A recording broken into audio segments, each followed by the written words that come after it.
ప్రతి జీవి గొప్పవాడే, కానీ అతని గొప్పతనము మా చిన్ననాటి రోజుల్లో చూస్తే పచ్చిక బయలుగా ఉండేది. మీరు ఆశ్చర్యపోతారు నేను ప్రప్రథమంగా ఆలుదిద్దినటువంటి ప్రదేశం గురించి చెప్తే. సో ఆ ఇంటి ముందర ఒక కొట్టం ఉండేది. ఆ కొట్టంలో రాత్రి పశువులు ఉంటే తెల్లవారి మేము చదువుకునేవాళ్ళం.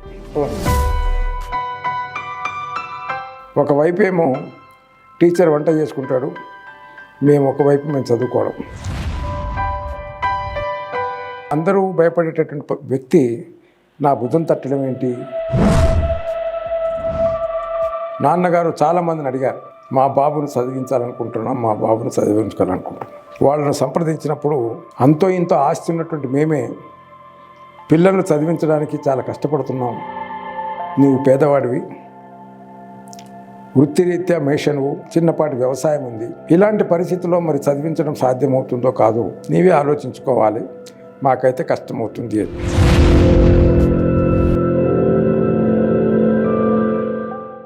నమస్తే, వెల్కమ్ టు KTN న్యూస్. ఇవాళ మనం హైదరాబాద్ మహానగరంలో ఒక విశిష్ట వ్యక్తిని, ఒక లెజెండరీ పర్సన్ని ఇవాళ కలవబోతున్నాం. న్యాయ వ్యవస్థకే వన్నె తెచ్చిన వ్యక్తి, ఆ రంగంలో విశేష కృషి చేసి హైకోర్టు ప్రధాన న్యాయమూర్తిగా కూడా పనిచేశారు. అదేవిధంగా హ్యూమన్ రైట్స్ కమిషన్ తెలంగాణ రాష్ట్రానికి చైర్పర్సన్గా కూడా పనిచేస్తున్నారు. అనేకమైన కీలక కేసుల్లో ఆయన న్యాయమూర్తిగా వ్యవహరించారు, అనేక కీలకమైన తీర్పులు ఇచ్చారు. అంతేకాకుండా ఒక మానవతామూర్తికి నిలువెత్తు నిదర్శనం, నిత్యం ప్రజా జీవన వ్యవస్థలో ఒక భాగంగా ఉన్నటువంటి న్యాయ వ్యవస్థకే వన్నె తెచ్చిన వ్యక్తి, ఆ లెజెండరీ పర్సన్ ఇవాళ కలవబోతున్నాం. ఆయన ఎవరో కాదు, చీఫ్ జస్టిస్ గుండా చంద్రయ్య గారు. Sir, welcome to KTN news. Sir నమస్కారం. సార్, చాలా హ్యాపీగా ఉంది ఇవాళ మిమ్మల్ని కలవటం. ఒక లెజెండరీ పర్సన్ కలుస్తున్న ఫీలింగ్ ఉంది మాకు. సార్, చాలామంది ప్రేక్షకులకి మీ గురించి తెలుసుకోవాలి, మీ బాల్యం, మీ విద్యాభ్యాసం ఎక్కడ గడిచింది, మీ కుటుంబ నేపథ్యం తెలుసుకోవాలండి. ఒకసారి మా ప్రేక్షకులకి మీ బాల్యం, విద్యాభ్యాసం పరిచయం. ప్రప్రథమంగా KTN న్యూస్ ఛానల్ వారికి మా యొక్క కృతజ్ఞత తెలియజేస్తున్నాం. మీకు కూడా మా యొక్క కృతజ్ఞత తెలియజేస్తున్నాం.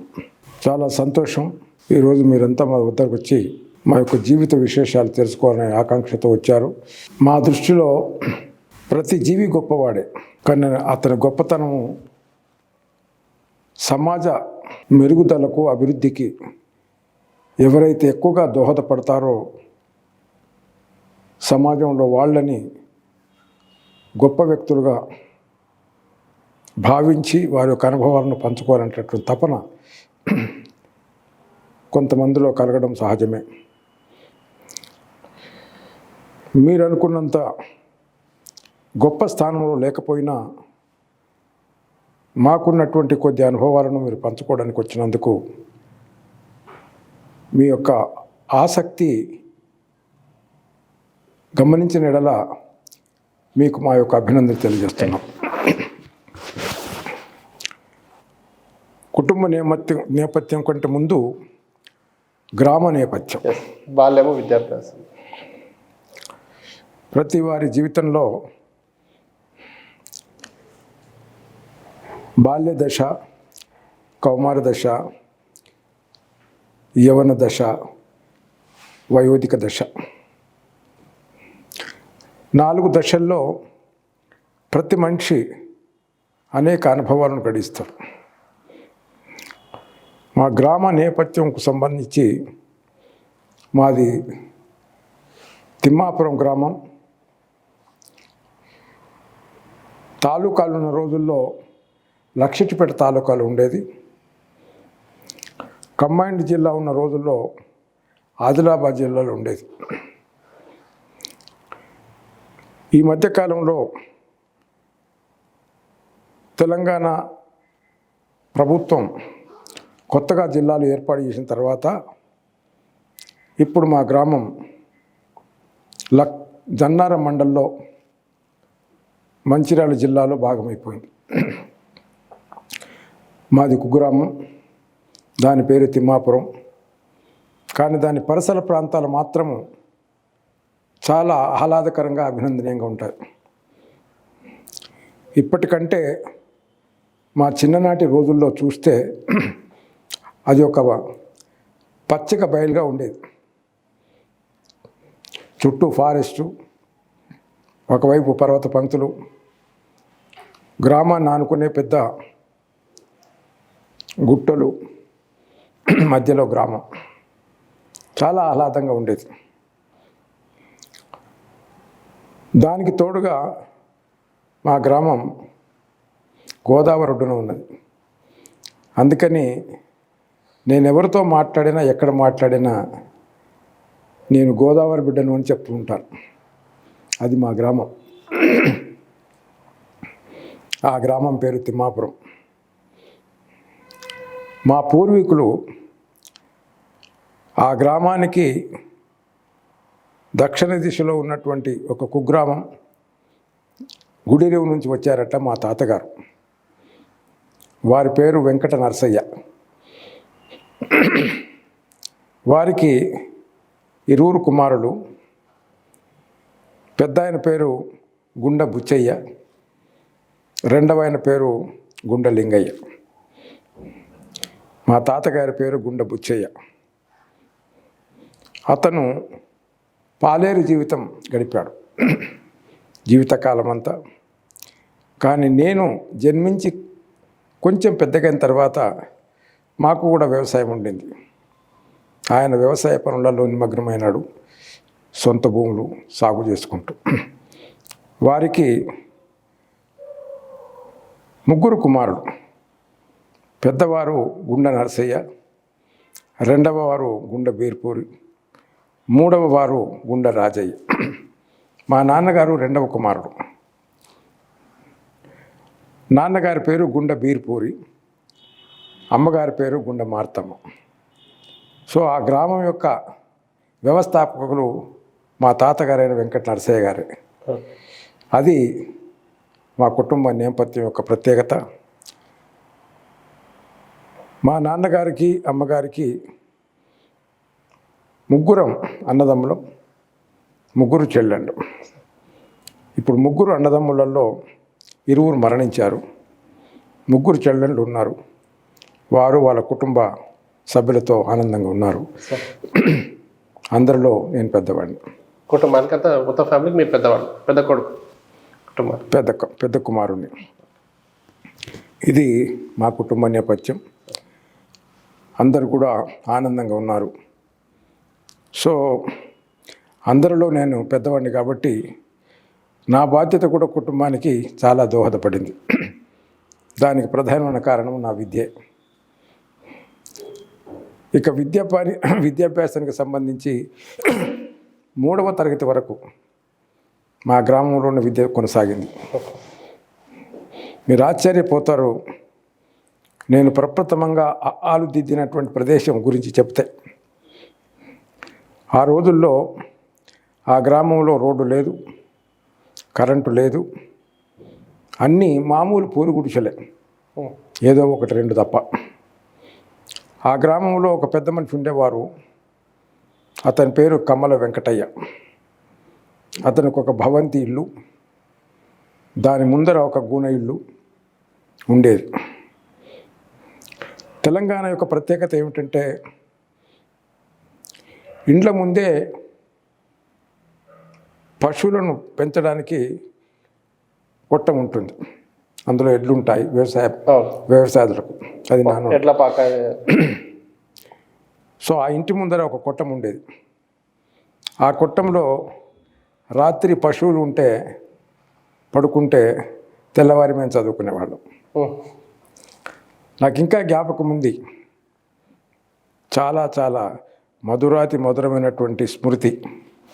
మా తాతగారు అయినటువంటి బుచ్చయ్య గారు ప్రప్రథమంగా నన్ను పాఠశాలకు తీసుకెళ్లారు. అతను తన భుజాల మీద కూర్చోబెట్టుకొని అటోకాలు ఇటోకాలు వేయించుకొని తీసుకువెళ్ళారు. తీసుకువెళితే ఆ పాఠశాలలో 5 విద్యార్థులు ఉన్నారు. వాళ్ళందరూ కిందనే కూర్చున్నాడు. అందరూ అది సమానంగా లేదు, ఎందుకంటే పశువులు పండుకున్నాయి కదా, చిన్న చిన్న గుంతలైనవి. అయినా ఒక సమానమైన ప్రదేశంలో కూర్చున్నారు. వారి పక్కన ఒక మంచం ఉంది, నులక మంచం. మా తాతగారు నన్ను తీసుకెళ్ళి ఆ నులక మంచంలో కూర్చోబెట్టారు. అప్పుడు టీచర్ లేరు, టీచరు ఇంట్లో ఉన్నారు. ఆ మంచాలో ఒక చిన్న గిన్నె ఉంది, ఆ గిన్నెలో చక్కెర ఉంది, ఒక చిన్న చెంచా ఉంది. ఈలోపు టీచరు, వారి పేరు నరసయ్య, వారు వచ్చి అక్కడ ఆ మంచం పైన కూర్చొని, బాబు చేయి చాపు అంటే చేయి చాపాను. ఆ చెంచాతోటి కొంత షుగర్ తీసుకొని నా చేతిలో వేసి తీసుకోమన్నారు. తీసుకున్నాను. ఎట్లుందయ్యా అంటే తీయగుందని చెప్పాం. ఆ రోజుతో నా పాఠశాల అయిపోయింది. ఫస్ట్ డే తాతగారు ఇంటికి తీసుకెళ్లారు. మా నాయనమ్మ అడిగింది, బిడ్డ చదువు ఎట్లుందంటే తీయగుందని చెప్పాను. అట్లా మా తొలి అంకురార్పణ ప్రారంభమైంది విద్య. మీ విద్యాభ్యాసం తీగా మొదలైంది, తీగా స్టార్ట్ అయింది, స్వీట్గా. సరే, 1 నుంచి 3 దాకా ఆ గ్రామంలో. రెండవ ఆ ఓనమాలు నేర్చుకోవడం అక్కడ అయిన తర్వాత 2వ తరగతి నుంచి 3వ తరగతి వరకు అదే గ్రామంలో నేను అనుకుంటా ప్రభుత్వ పక్షాన్నే ఒక చిన్న ప్రదేశం తీసుకొని ఆ ప్రదేశంలో ఒక పాక నిర్మించారు. పైన కప్పు ఉంటుంది, చుట్టూ తడకలు ఉంటాయి, కింద ఇసుక ఉంటుంది, మధ్యలో ఒక తడక ఉంటుంది. ఒకవైపు ఏమో టీచర్ వంట చేసుకుంటాడు, ఒకవైపు మేము చదువుకోవడం. అప్పటికి ఒక 5-6 విద్యార్థులు అయినాం. 3వ తరగతి వరకు స్వగ్రామంలో చదువుకున్నాం. ఆ 3వ తరగతిలో మాకు విద్య చెప్పినటువంటి గురువు గారు అబ్దుల్ సత్తార్. 3వ తరగతి అక్కడ అయిపోయిన తర్వాత 4వ తరగతి వరకు పక్క గ్రామమైనటువంటి తప్పాల్పూర్కి వెళ్ళాం. అక్కడ హై స్కూల్ వరకు ఉంది. 4వ తరగతిలో అప్పుడే ప్రప్రథమంగా సాంఘిక సంక్షేమ డిపార్ట్మెంట్ వాళ్ళు హాస్టల్ ఏర్పాటు చేశారు,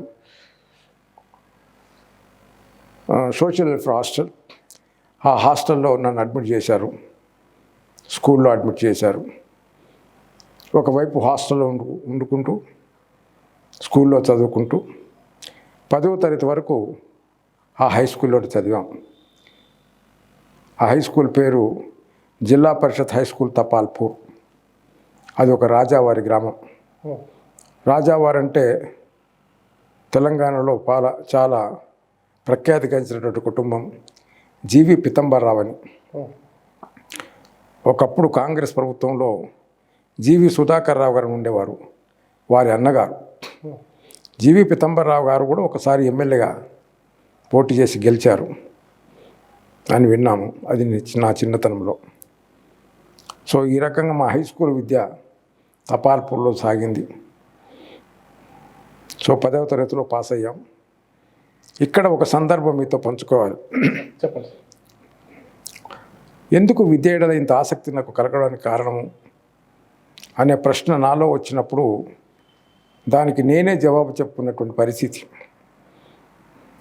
మా గ్రామంలో ఉన్నటువంటి కమ్మల వెంకట అనేటువంటి పెద్ద మనిషికి అందరూ భయపడేవాడు. ఆయన గ్రామ పెద్ద. ఎంత భయం అంటే ఆయన రోడ్డు మీద నడుస్తుంటే ఎవరు కూడా అతనికి ఎదురు వచ్చేవాళ్ళు కాదు. అది భక్తితో, భయంతో, గౌరవంతో. ఒకరోజు 10వ తరగతి పరీక్షలో ఉత్తీర్ణత గురించి తెలుసుకోవడానికి పేపర్లు వచ్చే సందర్భం. ఆ పేపర్ మాకు రాదు, ఆ రాజాగారింటికే వస్తుంది. అక్కడికి నేను వెళ్ళాను, ఉదయం చూడ్డానికి. సో ఆ పేపర్ చూస్తున్న సమయంలో ఈ పెద్ద మనిషి కూడా అక్కడికి వచ్చారు. ఆయన అడిగారు, ఏం బిడ్డ ఇక్కడికి వచ్చావు అంటే, ఈరోజు 10వ తరగతి పరీక్షలో తుది తీర్పు వస్తుంది, దాన్ని చూడడానికి వచ్చాము అని చెప్పాను. మరి ఏమైంది అంటే, నేను పాస్ అయ్యానని చెప్పాను. ఆయన అంత దూరం ఉన్న వెనకాల ఉన్న మనిషి సంతోషం పట్టలేక వచ్చి నా భుజం తట్టి, బాగా చదువుకో బిడ్డ, బాగా చదువుకో అన్నాడు. ఆ భుజం తట్టడము నాకు చాలా ఆశ్చర్యాన్ని కలుగజేసింది, ఆలోచన కలుగజేసింది. ఆశ్చర్యం ఏమిటంటే అందరూ భయపడేటటువంటి వ్యక్తి నా భుజం తట్టడం ఏంటి అనేది ఆశ్చర్యకరమైన అంశం. ఆలోచనకు సంబంధించి ఎందుకు నన్ను ఈ భుజం తట్టే పరిస్థితి ఏర్పడింది అంటే, నేను 10వ తరగతిలో పాస్ అవ్వడమే కదా, 10వ తరగతి విజ్ఞానం కదా. కాబట్టి విద్యార్థులు నేను చూపుతున్నటువంటి మక్కువ గురించి ఆయన ఆనందపడ్డాడు. ఆ ఆనందానికి నిదర్శనంగా నా భుజం తట్టాడని అనుకున్నాం. దానికి ఇంకో కారణం ఏమిటంటే, తన చిన్న కుమారుడు నా క్లాస్మేట్. అతను 3వ తరగతి వరకే చదివి మానేశాడు, నేను 10వ తరగతి వరకు చదివాను. రెండవ కుమారుడు హెచ్ఎస్సి చదివాడు, మానేశాడు. సో ఇంట్లో విద్య ఆగిపోయింది వాళ్ళ ఇంట్లో. మా ఇంట్లో విద్య కొనసాగుతుంది. దానికి కారణం, దానికి తోడు మా నాన్నగారు కూడా బాగా పరిచయం. నాన్నగారు కూడా గ్రామంలో పెద్ద మనిషి, ఒకప్పుడు గ్రామ పంచాయతీ మెంబర్ కూడా. కుల సంబంధమైనటువంటి పంచాయతీలు తీర్మానించడంలో నాన్నగారుకు ఆయనకు సాటి. ఎందుకంటే ఆయన కుల పెద్దగా జీవించాడు. సో అమ్మ నాన్నకు గ్రామంలో కులంలో అమోఘమైనటువంటి గౌరవం ఉండేది. అమ్మగారు కూడా, మా అమ్మమ్మకు 10 మంది పిల్లలు. 10 మంది పిల్లల్లో అమ్మ పెద్ద ఆమె. 5 కుమారులు 5 కుమార్తెలు. అమ్మ పెద్ద ఆమె. పెద్ద ఆమెకు నేను పెద్ద కొడుకు. కాబట్టి ఆమె ఎడల అందరికీ ఎంత గౌరవం ఉండేనో, నా ఎడల అందరికీ అంత ప్రేమ ఉండే. కాబట్టి ఆమె గౌరవమైనటువంటి పుత్రిక, నేను గౌరవమైనటువంటి అల్లుణ్ణి, మనవన్ని ఆ గ్రామానికి. అట్లా నన్ను చూసేవారు. సార్ 10th తర్వాత నెక్స్ట్ ఇంటర్ ఇక్కడ 10th క్లాస్ పూర్తి అయిన తర్వాత నాన్నగారు చాలామందిని అడిగారు, మా బాబును చదివించాలనుకుంటున్నాం, మా బాబును చదివించుకోవాలనుకుంటున్నాం. ఆ గ్రామంలో కొంత ఉన్నత రైతులు ఉన్నారు, పక్క గ్రామంలో, తపాలపూర్ గ్రామంలో. వాళ్ళ పిల్లలు కూడా చదువుతున్నారు. వాళ్ళను సంప్రదించినప్పుడు నా సమక్షంలోనే, వీరిపూరి అంతో ఇంతో ఆస్తి ఉన్నటువంటి మేమే పిల్లలను చదివించడానికి చాలా కష్టపడుతున్నాం. మరి నీవు పేదవాడివి, వృత్తిరీత్యా మేషనువు, ఓ చిన్నపాటి వ్యవసాయం ఉంది, పెద్ద కుటుంబం. ఇలాంటి పరిస్థితుల్లో మరి చదివించడం సాధ్యమవుతుందో కాదో నీవే ఆలోచించుకోవాలి, మాకైతే కష్టమవుతుంది. ఆ రోజుల్లో అదే రాజావారింట్లో, జీవి పిత్తంబరరావు గారింట్లో ఒక మిలిటరీ రిటైర్డ్ డాక్టర్ ఉండేవారు. ఆయన పేరు డాక్టర్ లాజరస్. ఆ లాజరస్కు నాన్నగారికి పరిచయం అయింది.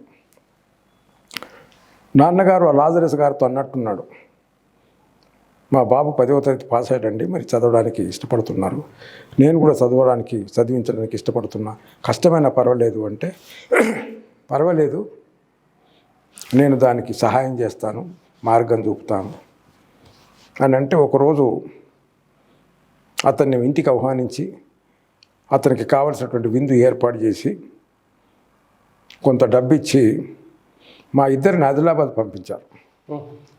ఆదిలాబాద్లో government arts and science college ఉంది, డిగ్రీ కాలేజ్, అక్కడ ఇంటర్మీడియట్ నుంచి ఉంది. సో ఆయన నన్ను ఇంటర్మీడియట్లో జాయిన్ చేయడానికి తీసుకెళ్ళాడు. కానీ ఆయన జాయిన్ చేయకుండానే నాన్నగారు ఇచ్చినటువంటి డబ్బులు తీసుకొని నన్ను అక్కడ వదిలిపెట్టి వచ్చేసాడు. ఆ రోజుల్లో ఫారెస్ట్లో పనిచేయడానికని మా చిన్నబాబు మేస్త్రిగా విధులు నిర్వహిస్తూ కొంతమంది వ్యక్తులను తీసుకొని ఫారెస్ట్ని కట్ చేసేవారు. సో వాళ్ళ దగ్గర నేను ఉన్నాను. ఆదిలాబాద్ అడవుల్లో ఆదిలాబాద్కి అనుకొని మావల అని ఒక గ్రామం, అది కంప్లీట్గా అడవి ప్రదేశంలో. అక్కడ 1 or 2 days అక్కడే ఉండి నేనే స్వయంగా కాలేజీకి వెళ్ళాను. కాలేజీలో అడ్మిషన్ తీసుకొని అడ్మిట్ అయ్యాం. ఆ రకంగా ఇంటర్మీడియట్ పూర్తి చేశాను. ఇక్కడ మరొక సందర్భం ఏమిటంటే, నేను బేసిక్గా డాక్టర్ని కావాలనుకున్నాను. ఓకే, మీ అంటే ఇన్స్పైర్ ముందు డాక్టర్ కావాలని మీరు డిసైడ్ అయ్యారు. ఎందుకు డాక్టర్ని కావాలనుకున్నా అంటే, నేను 7వ తరగతి చదువుతున్న రోజుల్లో మా గ్రామానికి కొద్ది దూరంలో ఇంకొక గ్రామం ఉంది. ఆ గ్రామం పేరు లింగాపురం. ఆ లింగాపురంలో సున్నపు లింగయ్య అని ఒక ఆసామి, ఆయనకు 3 కొడుకులు, 4 కుమారులు. పెద్ద కుమారుడు చంద్రయ్య. ఈ చంద్రయ్య అనటైనా ఆ రోజుల్లోనే డాక్టర్ కోర్స్ చదువుతుండట. కాబట్టి నాన్నగారి దగ్గరికి మా ఇంటికి వచ్చి మాట్లాడుతున్న సందర్భంలో నా కుమారుడు డాక్టర్ కోర్స్ చేస్తున్నారంటే ఆ మాట నేను విన్నాను. ఆ మాట నేను విని, నేనెందుకు డాక్టర్ని కాకూడదు, నేను డాక్టర్ని అవుతా అనే భావన నాలో చాలా బలంగా నాటుకుపోయింది. అది ఇంటర్మీడియట్లో అడ్మిషన్కి పోయినప్పుడు బాగా జ్ఞాపకం వచ్చింది. కానీ ఎప్పుడైతే అప్లికేషన్ ఫామ్ నింపడానికి వెళ్ళామో అప్పుడు నాలో ఆలోచనలో మార్పు వచ్చింది. ఎందుకంటే ఇంటర్మీడియట్లో బైపీసీ చేస్తే తప్ప డాక్టర్ కోర్స్ చేయడానికి ఆస్కారం లేదు. అందుకని బైపీసీ తీసుకుంటే దానికి కొంత సరంజామా కావాలి, కంపాస్ బాక్స్ కావాలి, రికార్డ్స్ కావాలి, వివిధ రకాల వనరులు కావాలి. అది ఆర్థికపరమైన అంశం. కాబట్టి నాన్నగారు అమ్మగారి యొక్క పేదరిక జ్ఞాపకం వచ్చి, వాళ్ళు కనుక నాకు తగినటువంటి ఆర్థిక సహాయం చేయకపోతే చదువు మధ్యలో ఆగిపోతుంది. అందుకని వాళ్ళకు ఆర్థికంగా ఇబ్బంది కాకూడదు, నా చదువు కొనసాగాలి అనుకున్నప్పుడు ఏం చేయాలి, బైపీసీకి బదులు ఆర్ట్స్ తీసుకుందాం అని హెచ్ఈసిలో అడ్మిషన్ తీసుకున్నాం. అందులో కామర్స్ అనేది ఒక సబ్జెక్ట్. సో ఇంటర్మీడియట్ కంప్లీట్ చేసాం. ఇంటర్మీడియట్ కంప్లీట్ చేసిన తర్వాత కామర్స్ చేసినటువంటి విద్యార్థి బీకామ్ చేయాలి. బీకామ్ అక్కడ లేదు, బిఏ ఉంది. మరి బీకామ్ ఎక్కడ ఉంది? దాని నైబరింగ్ జిల్లా అయినటువంటి నిజామాబాద్లో ఉంది. నిజామాబాద్కి వెళ్ళాం. నిజామాబాద్లో కాలేజీ వాళ్ళు ఏం చెప్పారంటే, కాలేజీలో అయితే బీకామ్లో అడ్మిషన్ ఇస్తాము, కానీ హాస్టల్లో అడ్మిషన్ కావాలంటే ఒక 3-4 మాసాలు మీరు ఆగాలి. అంటే నాకు హాస్టల్లో ఉన్న అనుభవం ఉన్న ఒకరోజు వేరే చోట ఉండే అనుభవం నాకు లేదు అప్పటికి. అందుకని ఆ 3 మాసాల వరకైనా హాస్టల్ వసతి లేకుండా నేను వేరే చోట ఉండలేను అని తిరిగి మళ్ళీ ఆదిలాబాద్కి వచ్చి అక్కడ గ్రాడ్యుయేషన్ చేశాను. అంటే నిజామాబాద్ నుంచి మళ్ళీ వెనక ఆదిలాబాద్ వచ్చి గ్రాడ్యుయేషన్ బిఏ చేశాను. బిఏ 3 మాసాలు అక్కడ అయిన తర్వాత హైదరాబాద్లో ఉస్మానియా విశ్వవిద్యాలయంలో లా కాలేజీలో లా చేశాను.